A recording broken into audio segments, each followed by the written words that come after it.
Curtis Sliwa. An interesting character if there ever was one. So,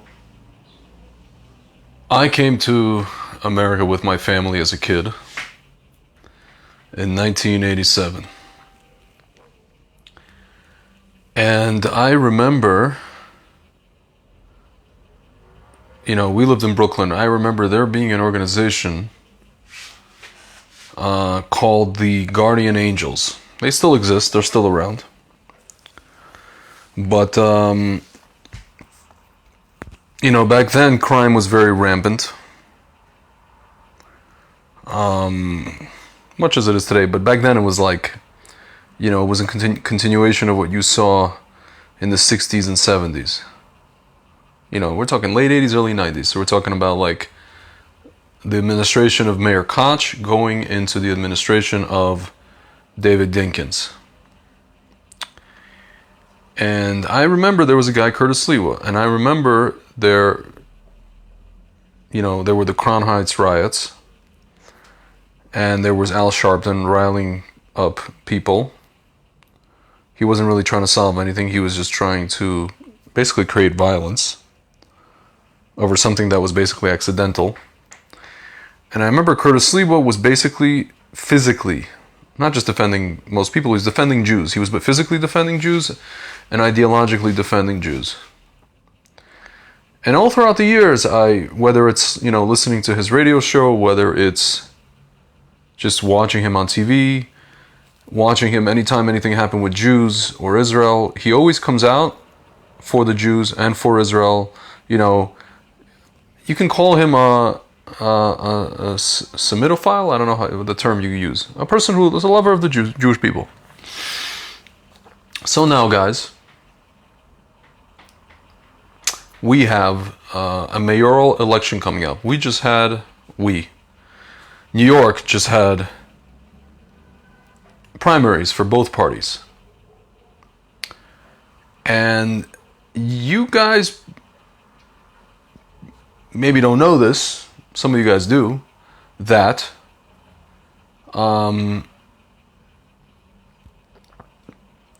Jews in New York, whether it's secular or Orthodox, vote for Democrats. The secular Jews vote for Democrats primarily because of their social values, whatever those values are. At this point, I don't really even know. Orthodox Jews vote for Democrats because of... And that's not to say everybody is on welfare, right? Not everybody. But there are benefits. I don't mean like fringe benefits. I mean actual benefits that come in that are provided by the Democratic Party. And, now you guys could see a gentleman by the name of Eric Adams, who ostensibly is a pro-Jewish, pro-Israel guy. He just won the Democratic nomination. He won the Democratic primary in New York, which was, I guess, a proportional vote. And it's interesting. He's supported by de Blasio. Why? Because he's a Democrat, right? And you can go on the page of Chabad. It's called COL Live. You can go on their Instagram page, and you could see, hearty mazel tov to Eric Adams.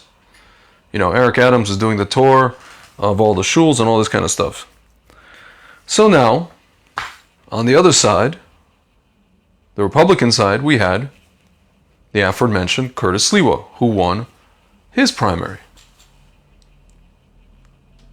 And now, my friends, yesterday we see a video released, I guess, by a person who is either a leftist or a Democrat or just against Curtis Sliwa, basically showing Curtis Sliwa talking at some event, I don't know when this was, maybe a year ago, maybe 2 years ago, talking about how a big segment of the Hasidic Jewish population is living off welfare, and they're basically, they're learning Torah, and he's basically saying how the system is not sustainable. And people heard this, the Times of Israel reported it, every single news outlet reported it, and everybody lost their mind. My friends, lest I remind everybody, secular Jews lost their mind.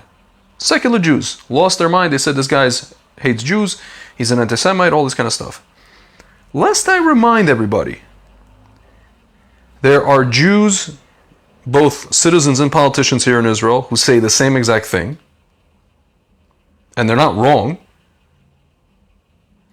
There are secular Jews who hate on their own kind, on the Hasidim in New York and in America, who say the same exact thing. But when a person comes and makes a speech, actually in the context of that speech was for, why Hasidic Jews vote for a party, the Democratic Party, that is against their values. My friends, I always say as like a joke, quote unquote joke, what's going to happen first? Are the woke leftists going to come after Orthodox Jews because of their values? Or are the Muslims going to come after the woke? I always say that as like a dark humor. What's going to happen first?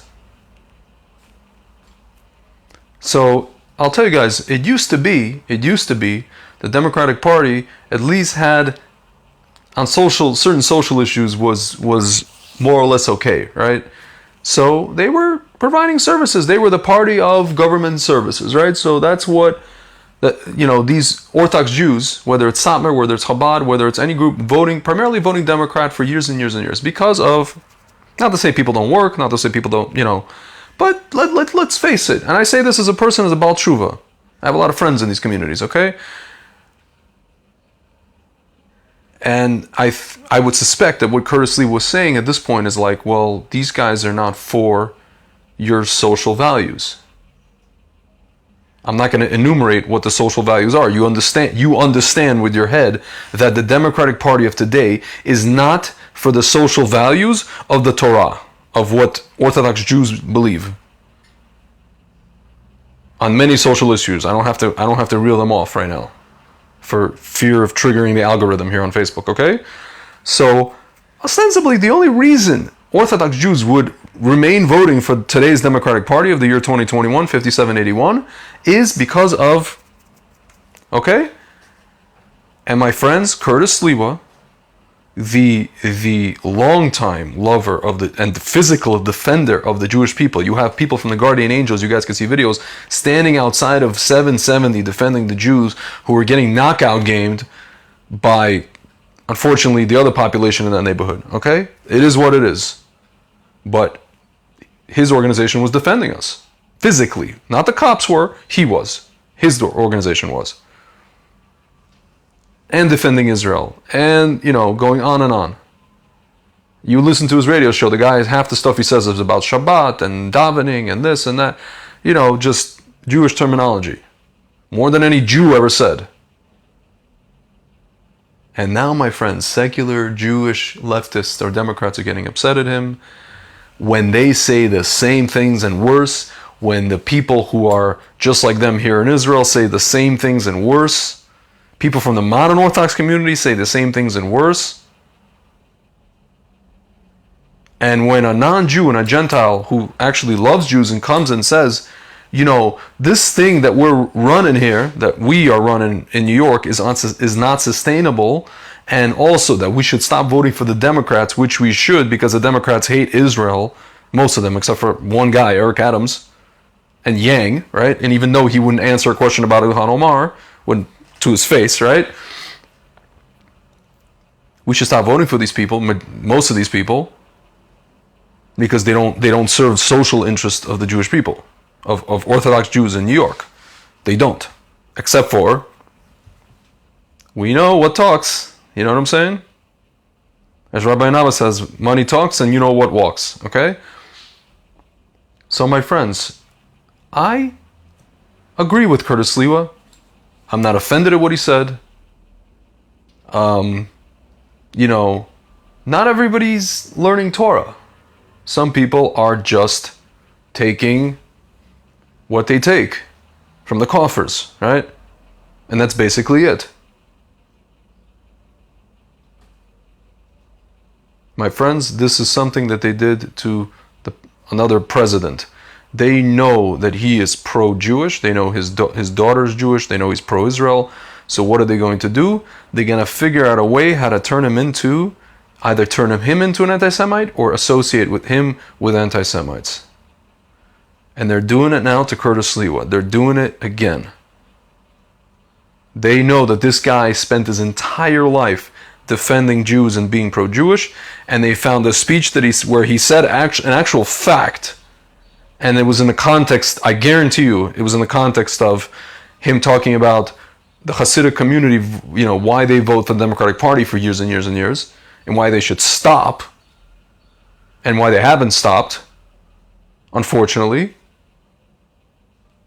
My friends, again, I wanted to give COL Live. COL Live is a Chabad's magazine, local news, whatever, page, channel. They have an Instagram. And they gave a hearty mazel tov to Eric Adams.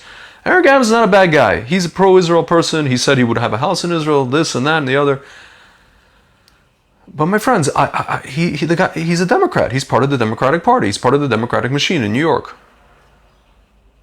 which by and large does not like Israel, which by and large, the values of which do not fall in line with what Orthodox Jews believe. They just don't.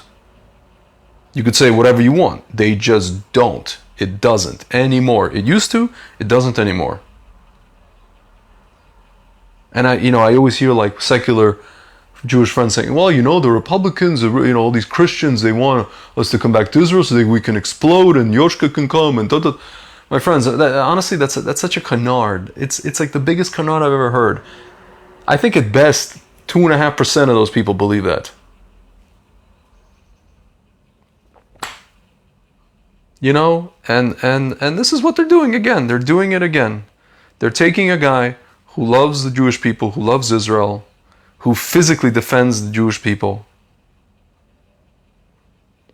who's basically saying, you're voting for this party, you're continuing to vote for this party that goes against your social interest. Why? Because of the almighty dollar, which is about to lose its value. Because of inflation. That's what you're doing. And this is not the first time you've done this in history, and you've done this in other countries, and he's saying that. And the system is unsustainable, and he's absolutely right. And the people that are getting upset at him are the people that said the same thing, not with like even functional or constructive criticism. It's just to bash. They say it out of bashing, out of like hatred for their fellow Jew. Oh, look at those frumies, they're sucking off the state. Yeah, don't get it twisted. I hear you. I heard you. My whole life I heard you. I heard you in New York, and I hear you now in Israel. Same thing. So my friends, don't let this media spin fool you, okay? Okay, both candidates, they love Jews, they love Israel, Baruch Hashem, okay? Whether it's Eric Adams, Curtis Sliwa, thank God, Baruch Hashem, listen. But at the end of the day, there's a party that, the social values that they stand for are in line with the Torah, and there's a party today that's in line with the Torah, and there's another party where the values are not in line with the Torah. And if you guys haven't figured that out by now, I don't know what to tell you.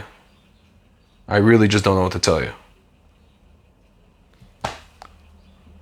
Anyways, guys, so that's basically the story. And, it's really appropriate that this is happening first of all, during this week's Parsha, Balak, where a curse became a blessing. And also, it's happening right before the 3 weeks, where basically, we're reminded, my friends, that at the end of the day, we're the ones that fight among each other. And we're getting upset when a person from the outside comes and say the same thing that we've been saying to each other, except he's saying it constructively and for a purpose. He's not saying it out of malice or out of hatred for us. And when we do it out of malice and hatred and dismissal. And then we're surprised when we get what we got yesterday in Miami. And I spoke about this yesterday. I don't have nothing else to say. I have nothing else to say. I'm only going to say what I said yesterday, guys. In closing, this year Lag BaOmer wasn't Lag BaOmer. Shavuot was not Shavuot. And hopefully, Tisha B'Av will not be Tisha B'Av. Shabbat Shalom.